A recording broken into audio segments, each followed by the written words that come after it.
আসসালামু আলাইকুম। Hello everyone, welcome back আইনস মম লাইফস্টাইল চ্যানেল। কেমন আছেন সবাই? আমরা আলহামদুলিল্লাহ খুব ভালো আছি। তো আজকে হচ্ছে আমি চালের আটা রুটি বানাবো আর চিকেন কষা করব। তো এখানে যে চালের আটার কাই তৈরি করার জন্য আমি পানি দিয়ে দিয়েছি, পানি গরম হয়ে গেছে আর আমি হচ্ছে পরিমাণ মতো লবণ দিয়ে দিয়েছি। আর এখন এই যে চালের আটা সেটা আমি দিয়ে দিচ্ছি গরম পানিতে। দেওয়া হয়ে গেছে। এখন হচ্ছে এই যে সুন্দর করে আমি মিক্সড করে নিচ্ছি পানির সঙ্গে, যাতে করে চালের আটাটা সুন্দরভাবে কাই করা হয়। এই আটাটা কিন্তু গরম অবস্থাতেই মাখাতে হয়, তাহলে ভালো হয়। কিন্তু আমি তো গরম অবস্থাতে মাখাতে পারি না, তাই এখানে আমি একটা স্টিলের প্লেটের উপরে 5 থেকে 10 মিনিটের জন্য একটু রেখে দেব। যখন গরম ভাপটা সরে যাবে তখন হচ্ছে আমি মাখিয়ে নেব।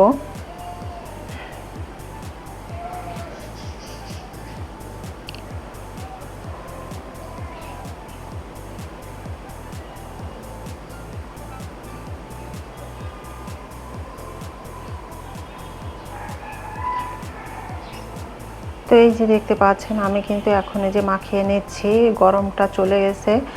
আর এই আটাটা মাখানোর আগে আমি হচ্ছে হাতে একটু তেল মাখিয়ে নিয়েছিলাম, যার জন্য হাতে আটাটা কিন্তু লাগছে না। আর গরম যে ভাবটা থাকে সেটাও খুব কমই আমার হাতে লাগছে। তো আপনারাও চাইলে এই ট্রিক্সটা কাজে লাগাতে পারেন।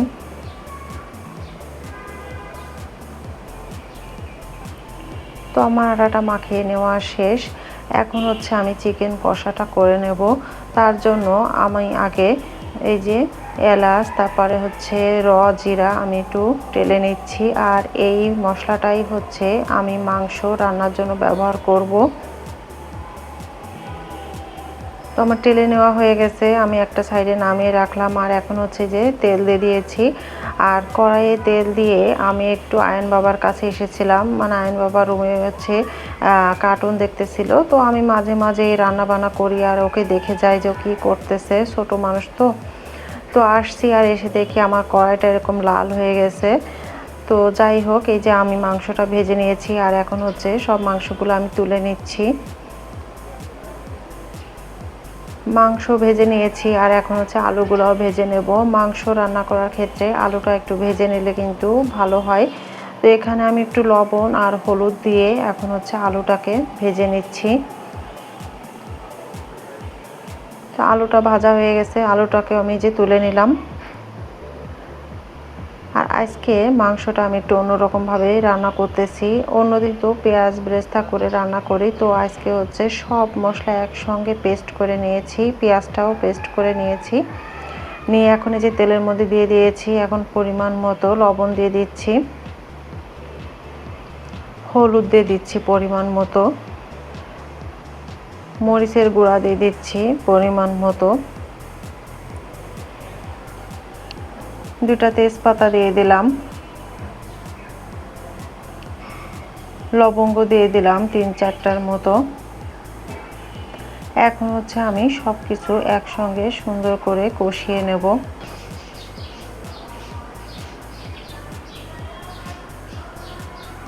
তো এখানে দেখতে পাচ্ছেন মশলাটা কিন্তু সুন্দর করে কষিয়ে নিয়েছি, মশলা থেকে তেল ছেড়ে দিয়েছে।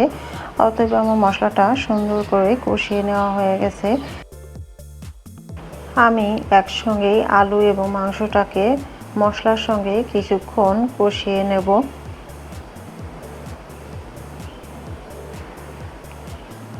মাংস এবং আলুটা যখন মশলার সঙ্গে ভাজা ভাজা হয়ে আসবে তখন হচ্ছে আমি মাংস এবং আলুটা যাতে পরিপূর্ণভাবে কষিয়ে নেওয়া হয়ে যায় তার জন্য আমি পানি দিয়ে দেব।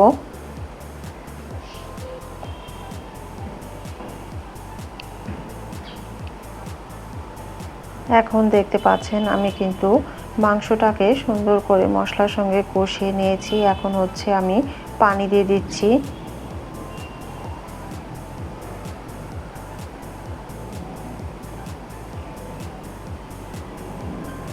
এখন আমি হচ্ছে কিছুক্ষণ ঢাকনা দিয়ে ঢেকে রেখে দেব, তাহলে দেখা যাচ্ছে মাংস এবং আলুটা সিদ্ধ হতে দেরি হবে না। একবার নাড়াচাড়া করে দেখতেছি যে মাংসটা এবং আলুটা সিদ্ধ হলো কিনা। আমার এখনও সিদ্ধ হয়নি, আমি আরও কিছুক্ষণ মাংস এবং আলুটাকে সিদ্ধ করে নেব।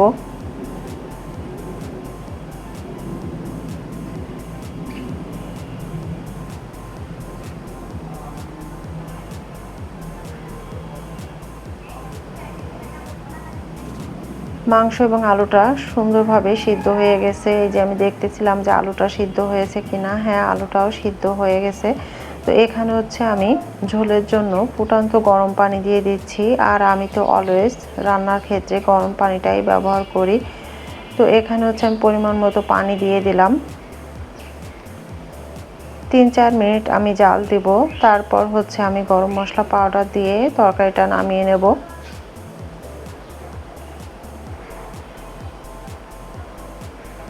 তো আমি তরকারিটা 3 থেকে 4 মিনিট জাল করে নিয়েছি। আর এখন হচ্ছে গরম মশলা পাউডার, তারপর জিরা পাউডার দিয়ে দিলাম। দেখতেই পাচ্ছেন আমার তরকারিটা কিন্তু রেডি হয়ে গেছে। আর তরকারিটার কালার কিন্তু অসাধারণ এসেছে, আর খেতেও মাশাআল্লাহ অনেক বেশি মজা হয়েছিল। তো আমি এখন হচ্ছে তরকারিটা নামিয়ে নিচ্ছি অন্য একটি পাত্রে।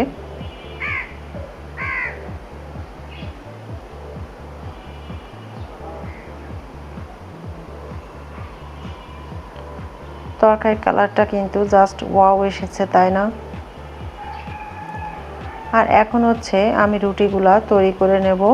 খুব বেশি রুটি করব না, এখানে 6 থেকে 7টা রুটি করে নেব, কারণ আমরা দুজনে খাবো। তো আমরা দুজনে মিলে 6-7টা রুটি আমাদের জন্য আসলে অনেক বেশি হয়ে যাবে।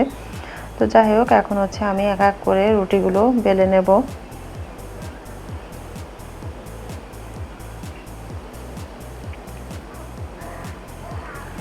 আমি কিন্তু আগে রুটি একদমই বেলতে পারতাম না, গোল হতো না, তারপর ঘুরতো না, হাত দিয়ে ঘুরিয়ে ঘুরিয়ে তারপর রুটি বেলতাম, তারপরও সুন্দর হতো না।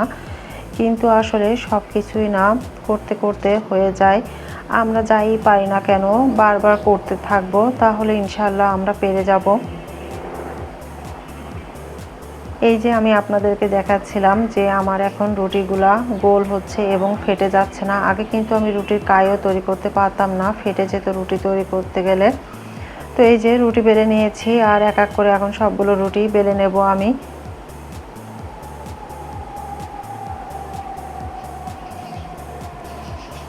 সবগুলো রুটি বেলে নেওয়া শেষ। এখন হচ্ছে রুটি সেঁকে নিতে চলে আসছি। এখন যে আমি রুটিগুলো সেঁকে নিচ্ছি।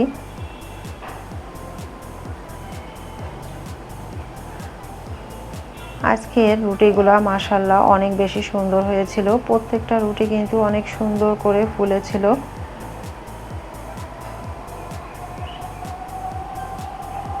যে কোনো জিনিস করতে গেলে যদি আপনি সাকসেস হন, অবশ্যই আপনার ভিতরে অন্যরকম একটি আনন্দ কাজ করে, ভালো লাগা কাজ করে।